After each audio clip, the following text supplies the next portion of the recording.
ये कहानी है ऐसे कुंड की जिसका रहस्य 1200 सालों से अनसुलझा है। इस कुंड के रहस्य को हजारों इंसानों ने अपनी आंखों से देखा है, लेकिन इसकी सच्चाई आज तक गुमनाम है। आखिर क्यों इस कुंड में मछलियों की जगह मिलते हैं इंसानों के कंकाल? आखिर कैसे बर्फीली वादियों में एक सामूहिक कब्रगाह बन गया? आखिर क्या है झील के अंदर और बाहर मिलने वाली इंसानी हड्डियों का सच?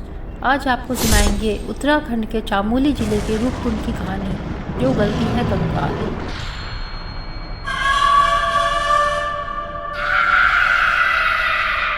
नमस्कार दोस्तों, हमारे चैनल अद्भुत रहस्य में आपका स्वागत है। सोचिए, आप पहाड़ों के बीच किसी सुंदर झील घूमने के लिए गए हैं और अचानक आपको वहां पर कई सारे नर कंकाल दिख जाए, तो क्या करेंगे आप? हिमालय की रूपकुंड झील की कहानी कुछ ऐसी ही है। साल 1942 में यहाँ पर ब्रिटिश के फॉरेस्ट गार्ड को सैकड़ों नर कंकाल मिले थे। इस दौरान झील पूरी तरह मानवों के कंकाल और हड्डियों से भरी थी। इतने सारे कंकालों और हड्डियों को देख ऐसा आभास होता था कि शायद पहले यहाँ पर ज़रूर कुछ ना कुछ बहुत बुरा हुआ था। शुरुआत में इसे देख कई लोगों ने यह प्रयास लगाया कि हो ना हो यह सभी नरकंकाल जापानी सैनिकों के होंगे, जो द्वितीय विश्व युद्ध के दौरान भारत में ब्रिटेन पर आक्रमण करने के लिए हिमालय के रास्ते घुसते वक्त मर गए होंगे। उस वक्त जापानी आक्रमण के भय से ब्रिटिश सरकार ने फौरन इन नरकंकालों की जाँच के लिए एक वैज्ञानिकों की टीम को बुलाया। जांच के बाद पता चला कि ये कंकाल जापानी सैनिकों के नहीं थे, बल्कि ये नरकंकाल तो और भी ज़्यादा पुराने थे। इसके बाद समय समय पर इन कंकालों का परीक्षण होता रहा। इन परीक्षणों के आधार पर वैज्ञानिकों के मत अलग अलग सामने निकल कर आए। कई वैज्ञानिकों का कहना है कि वर्षों पहले यहाँ पर कई लोगों की मृत्यु हिमस्खलन के चलते हुई, तो दूसरे वैज्ञानिकों का कहना है कि इन लोगों की मौत किसी महामारी के कारण हुई। रूपकुंड झील में नरकंकाल क्यों हैं और कैसे हैं, इस पर वैज्ञानिकों का मत एक समान नहीं है।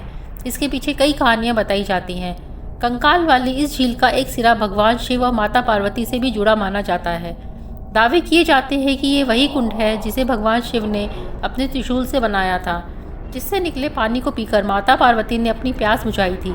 पौराणिक कथाओं के अनुसार भगवान शिव और माता पार्वती कैलाश पर्वत की ओर गमन कर रहे थे। इस दौरान जब माता पार्वती प्यास से व्याकुल हो उठी, तो भोलेनाथ ने अपने त्रिशूल के जरिए कुंड की रचना कर डाली। माता पार्वती ने अंजलि से कुंड का जल पीकर अपनी प्यास बुझाई। माना जाता है कि जल पीते समय रूपकुंड के जल में अपने श्रृंगार का प्रतिबिंब देख वह अति हर्षित हो उठी। माता पार्वती को प्रसन्न और प्रफुल्लित देख महादेव ने इस कुंड को रूपकुंड नाम दे दिया। फिर आखिर प्रेम का प्रतीक माने जाने वाली ये झील इतनी डरावनी और खौफनाक कैसे हो गई? पहले माना गया कि कंकालों में एक समूह एक परिवार का था, लेकिन फिर पता चला कि भारत, ग्रीस और साउथ एशिया के लोगों के कंकाल इसमें शामिल हैं। अंतर्राष्ट्रीय स्तर पर इन कंकालों की स्टडी की गई। नेचर कम्युनिकेशन पोर्टल की रिपोर्ट के अनुसार 71 कंकालों के टेस्ट हुए। इनमें से कुछ की कार्बन डेटिंग हुई और कुछ का डीएनए जांचा गया। कार्बन डेटिंग एक ऐसा टेस्ट है जिससे पता चलता है कि कोई भी अवशेष वो कितना पुराना है। पता चला कि ये सभी कंकाल एक समय के नहीं हैं। इनमें महिलाओं और पुरुषों दोनों के कंकाल पाए गए। अब तक यहाँ 600 से 800 लोगों के कंकाल पाए गए। इस झील के बारे में यह भी माना जाता है कि कंकाल उन लोगों के हैं जो किसी महामारी में एक साथ मारे गए, जबकि कुछ लोगों का मानना है कि ये सभी आर्मी वाले लोग हैं जो बर्फ़ के तूफान में फंस गए और मारे गए। बर्फीले पानी में उनके शरीरों को सैकड़ों वर्ष तक सुरक्षित रखा। दिलचस्प बात यह है कि ये झील साल के ज़्यादातर समय जमी रहती है। मौसम के हिसाब से भी इस झील का आकार कभी घटता है तो कभी बढ़ता है। जब झील पर जमा बर्फ पिघलती है तो यहाँ मौजूद इंसानी कंकाल आसानी से दिखाई दे जाते हैं। इन्हें देखकर एक बार तो व्यक्ति चौंक सकता है। इतना ही नहीं, यह झील इतनी भयावह है कि कई बार तो कंकाल की जगह पूरे इंसानी अंग भी होते हैं। उन्हें देखकर वास्तव में लगता है कि उन्हें अच्छी तरह से संरक्षित किया गया हो। कंकाल झील के रहस्य से पर्दा उठाने वाले कई शोध हुए। हर किसी के अपने मत है, कई कहानियाँ और कई बातें, लेकिन बावजूद इसके रहस्य अभी भी बरकरार है। लेकिन मानव कंकालों के रहस्य के अलावा रूपकुंड झील अपनी प्राकृतिक सुंदरता और आसपास के हिमालय की चोटियों की आश्चर्यजनक दृश्यों की खूबसूरती के लिए भी जानी जाती हैं। तो दोस्तों, कैसा लगा आपको हमारा ये वीडियो?